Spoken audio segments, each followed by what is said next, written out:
Curious what all you're signing off on when you're listing a house for sale? You want to make sure that you're not giving away your children, your pets, or your beloved family. Stay tuned as we go through all of the forms that are required for you to actually list and sell a house with a real estate agent.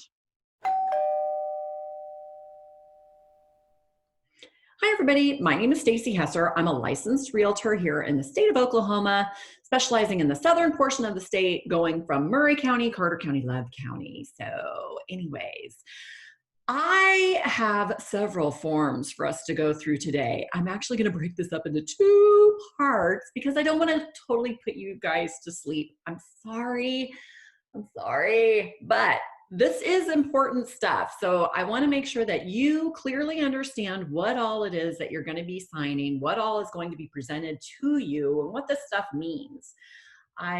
Rest assured, we're not going to be giving away grandma or anything like that. And anyways, yeah, so it's really all going to be for a house. It's going to be about my responsibilities to you. Some of your responsibilities actually to me, or I should say just enlisting a house. And anyways, yeah, so let's get to it. So we're going to go through 7 things today. Sorry. So we're going to go to the Oklahoma website, the actual official website. Let's do a little screen share. So this is the Oklahoma Real Estate Commission. This is who actually issues the licenses for realtors here in the state of Oklahoma. And this is the state entity that actually certifies all of the contracts and whatnot that we utilize. Not all agents, what I should say is you don't have to use these forms, but I would strongly recommend using these forms. So we're going to go through every form that you're going to sign off on except the actual listing agreement itself. That one's going to get its own video, so stay tuned next week to watch on that one. This will be every other form that you're going to be signing off on. And some realtors might actually have some additional forms.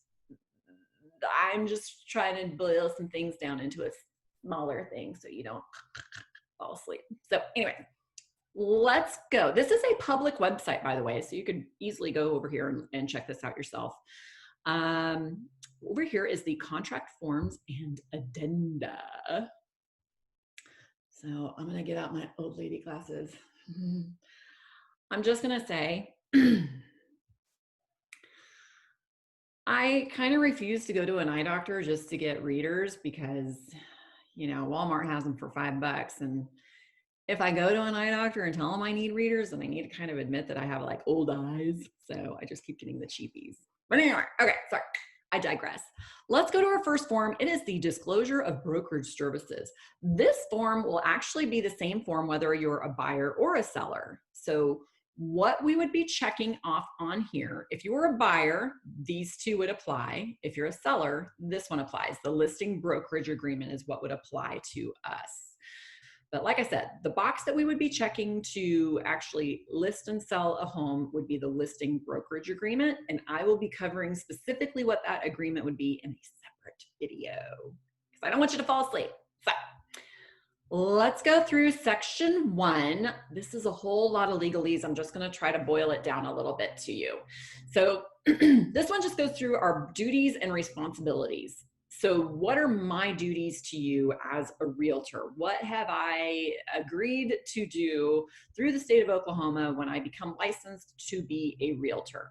So number 1, I promised to treat all parties to the transaction with honesty and exercise skill and care. So this means that I'm not going to be irresponsible. I, of course, won't lie. And I won't just leave your personal information out there for anybody to see. That's what it means by exercising reasonable skill and care. I promise to receive all written offers and counteroffers. So what that means is that when you hire me as your realtor, you would not be fielding calls anymore. That would be my responsibility. So I would receive any of the documents from another real estate agent, or even potentially from if somebody doesn't have a real estate agent, I'd be just working with them. But I would still be the one that would be responsible to receive all of the offers and counter offers. I would also be sure that they were in written form. This does say upon request of any party to a transaction, but it really does, any true contract that would need to be enforceable in a court of Oklahoma would have to be in writing. So I would have all of the documents in written form. I would present them to you timely. Timely, of course, is kind of a loose term. I would say that this would be within 24 hours. I would say that that is a reasonable amount of time to accept an offer from a client and actually present it to you. I would be sure to inform you that I have received any kind of offers on the house. And I would also be providing to you a list of all of the expenses that are required to pay. We'll get into that a little bit later. It would be called a net to seller sheet. I would keep you informed regarding the transaction. This is kind of where things get a little loose. So I'm providing you a piece of paper that's saying that I promise to keep you informed. Sometimes if you have a realtor that's not so great, they might not be telling you what's going on. Even if there's nothing going on, an agent to me should still be going back to their clients and telling them, hey, this is what's happening. We're kind of in a holding pattern. There's a lot of stuff going on. The abstract's being billed, which Lord help us if that ever happens. Title work's being done, but there are instances where work's being done that's kind of outside my control, and we just have to, it would be my duty to follow up with title, with abstract, to make sure that things are trucking on along, and the lender. So E, timely account for all money and property received by the broker. So what that would mean is when somebody is presenting you an offer, they would also have earnest money. It would be my responsibility to timely account for that earnest money. So I have to say where the earnest money is going to be held and provide a receipt for that. Or at least have a copy, I should say. I would provide a receipt. I would have a copy of the receipt. F is kind of a biggie. So F means that I promise to keep all confidential information confidential. So if there's stuff that you're going to be disclosing to me, like how much money's due on your mortgage. The most important thing, what's your bottom line offer that you're willing to take on a house or on the sale of the house. It really defeats the purpose if somebody's sitting there going, hey man, I heard that they'll actually take 110,000 for this place because they're desperate. So make the offer and we'll make this work. Totally goes against our code of ethics. Like I said, breaking it down into 1, 2, and 3. So it talks about if somebody's willing to pay more or accept less than what's being offered. If someone is willing to agree to other financing terms other than what's being offered, anything that's regarding the motivation and why somebody is buying, selling, exchanging, whatever, the house, that is confidential. Do not talk about that. Information that's specifically designated as confidential by a party, unless it is public information. So some information is public. Your tax records are public. How much in taxes you actually pay on a home, that's of course public. But we would talk about this. So when you're entering into an agreement with your realtor, you definitely have to have some conversations around what you as a seller are hoping to get and what me as your realtor are going to talk about with another agent. So we would have definite conversations around all of this to make sure that you still clearly understand what this means. So moving on. G, this one makes sellers nervous. You have to fill out a disclosure. Sometimes people think that because you're filling out a disclosure, it might deter somebody from wanting to buy your house because you're kind of airing your dirty laundry and what things have been done on the house.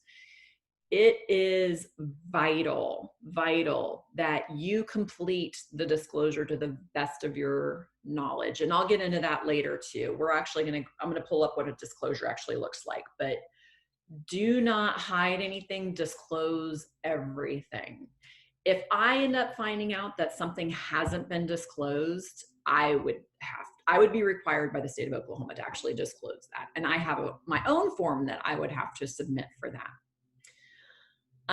H, of course, I have to comply with the requirements of the Oklahoma Real Estate Code and all applicable statuses and rules. Yes.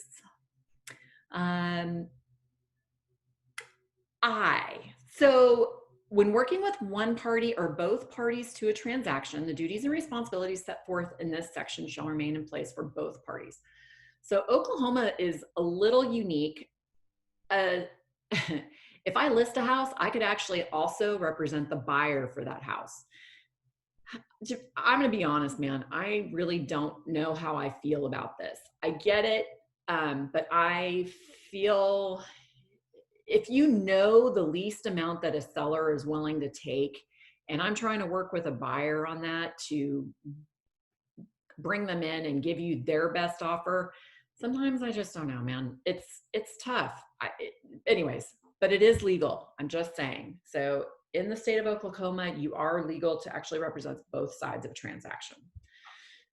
I have represented both sides, but the bank, it was a foreclosure. A bank was representing one side, and of course we had buyers on the other. But that was the only time that I've truly felt comfortable with it. So there could be a chance that if I've got a listing and a buyer comes along, that I may refer you out to somebody else, just because I'm just not sure how I feel about it. So anyway, Section 2 gets a little more into that, just talking about how in the state of Oklahoma, I could represent both sides of a transaction. Section 3 talks about broker providing fewer services. That does not apply. We are a full service brokerage. We provide all services. And Section 4 just is a reconfirmation of the disclosure of duties and responsibilities. So I would actually send this form to you. You could actually do a wet signature, meaning you're just signing it in person, or I could send it to you via my system, which is called DocuSign, and you could sign it electronically. So that's our first form. How are you doing? I hope you're doing okay. I'm sorry. Okay, that one was a lot. There's a lot of good stuff on that one. Okay, so next up, I'm actually not going to pull up a form for this one. The next form that we would go over with you would be your tax records.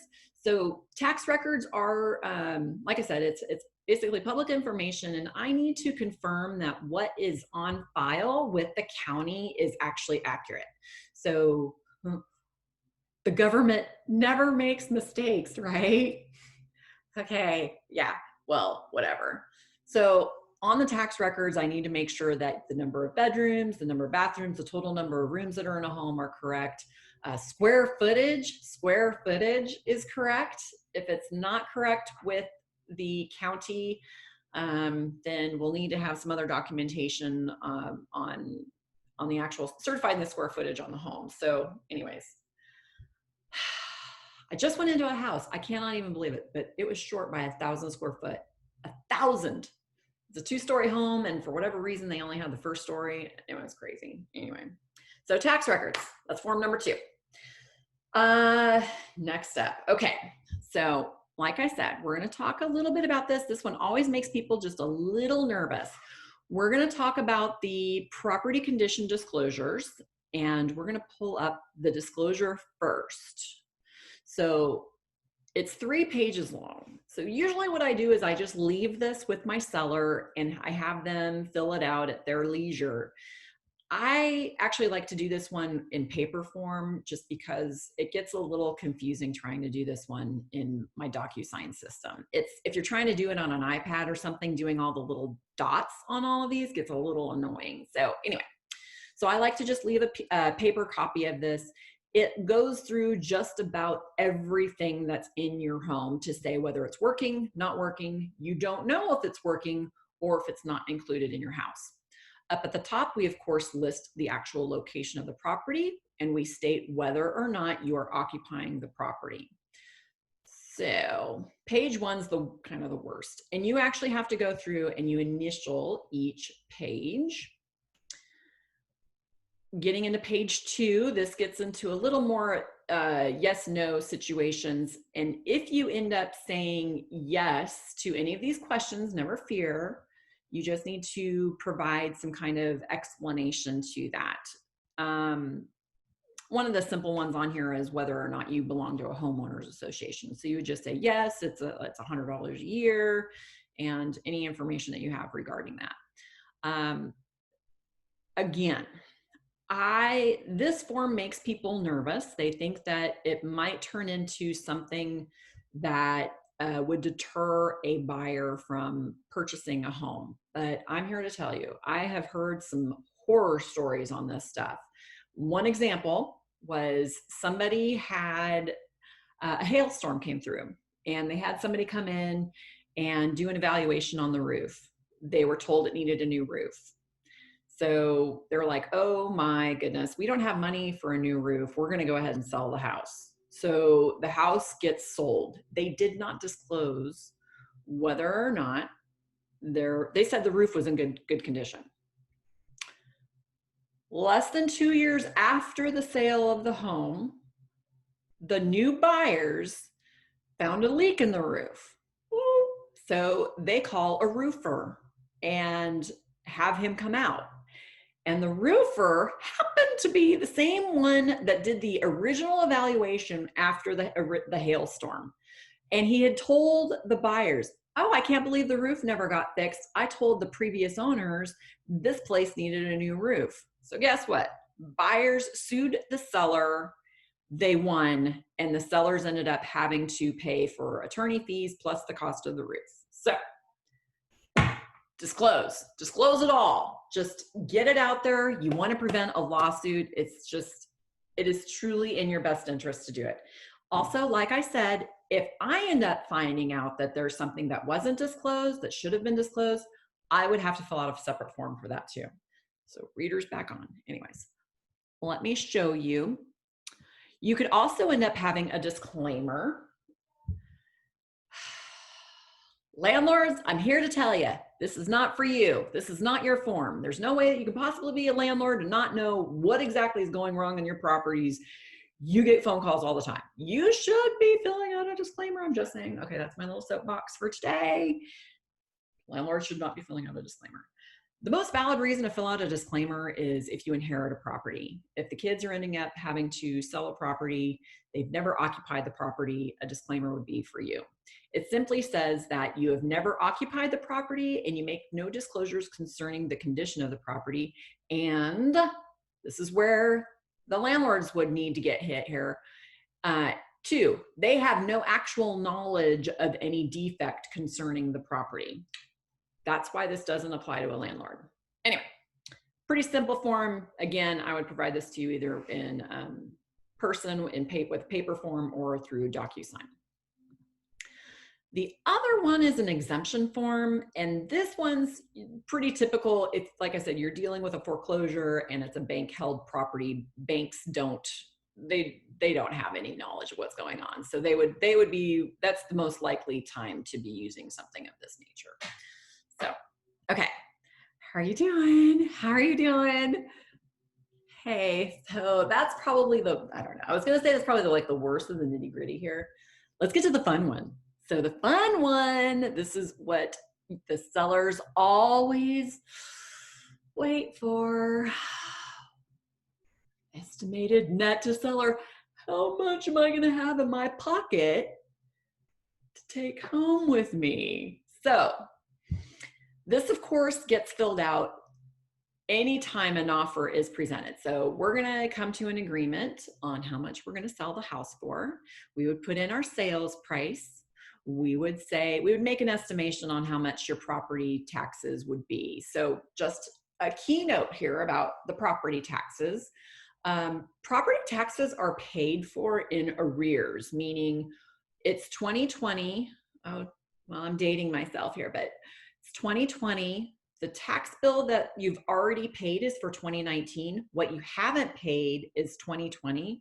So if you sell your house in 2020, then you're going to have to pay the taxes from January up to the time that you transfer the deed of the property. So this one's a little wishy-washy just because we don't necessarily know when a house is going to close, right?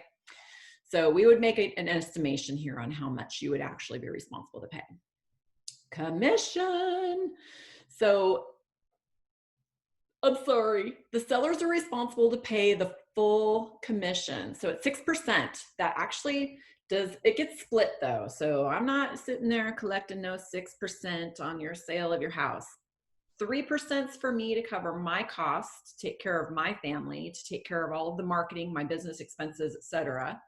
And then 3% goes to the buyer's agent. So that's their enticement to bring offers to you. So it's kind of a, I don't know, it's the cost of doing business. But like I said, 6%, it is on the seller to cover that. Trust me, the buyers have enough on their plate that they have to pay for.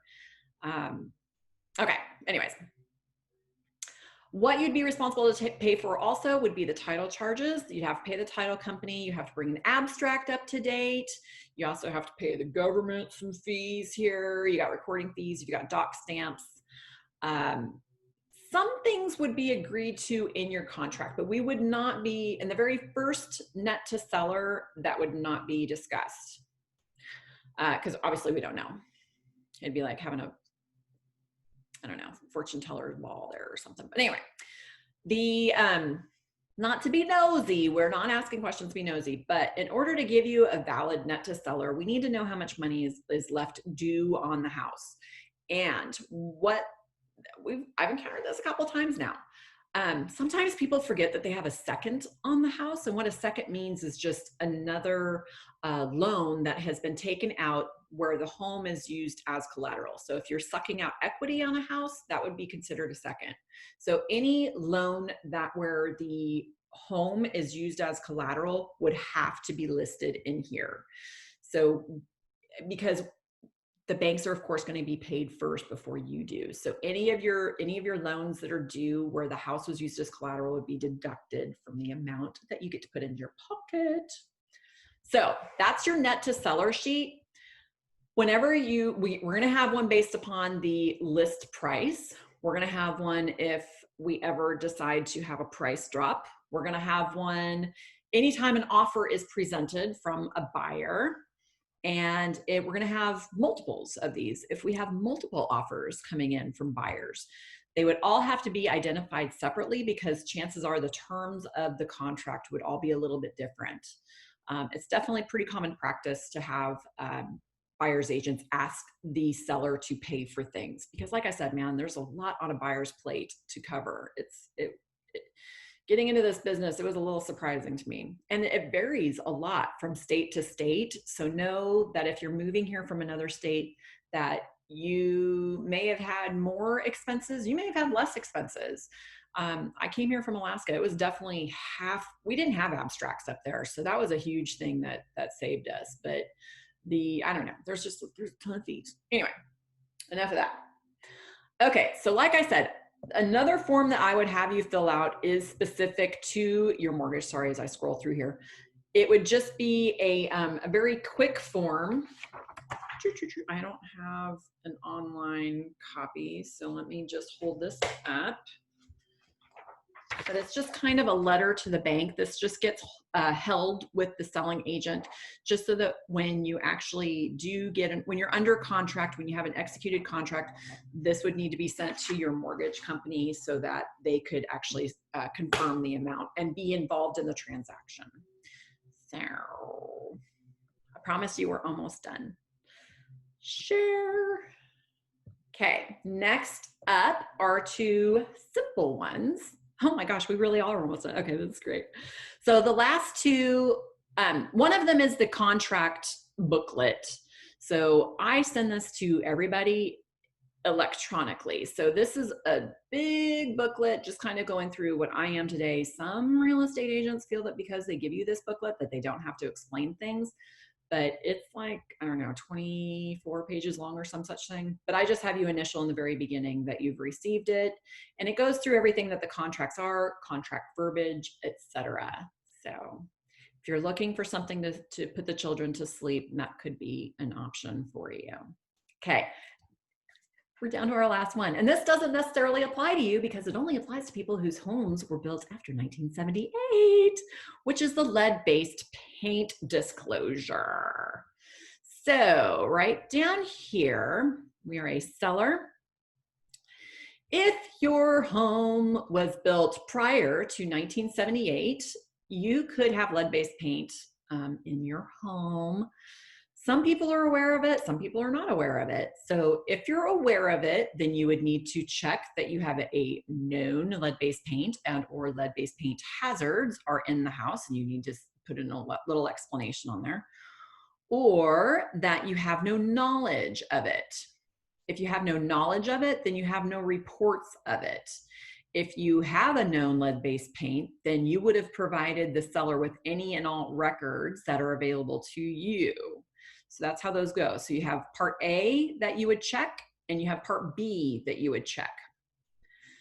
Once you have a contract, once you have a buyer coming forth, they would actually have to initial these.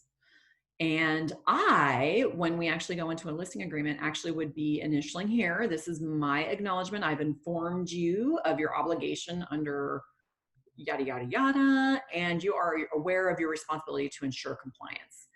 You sign it, the buyer signs it, and I would sign it. What goes along with this is a link to the EPA. And let's see, this is kind of a flashy thing. Okay, here we go. So here is where we would actually send you this. Protect your family from lead in your home. So this is something that I could provide to you in print form, but it's a, again, it's another lengthy document just explaining how to protect yourself. So stop sharing. That's it. I hope you enjoyed this. Next week, we're actually going to go into the listing agreement. I'm sorry. I know this is probably hugely painful, but usually I go through this in an office, and man, I mean, you know, it's like, ugh, who wants to spend more time? I mean, I'm fun and all, I know, but who wants to spend more time in an office having to go through paperwork? So I hope this helps you. If you have questions on this, I am here to help. So just be sure to comment on this YouTube link, and I will get through any questions that you might have. Truly, if you question something that I've talked about in here, I'm sure somebody else is too. Don't be shy, comment away. So anyways, I hope you guys are having a great day, and stay awake out there. Bye.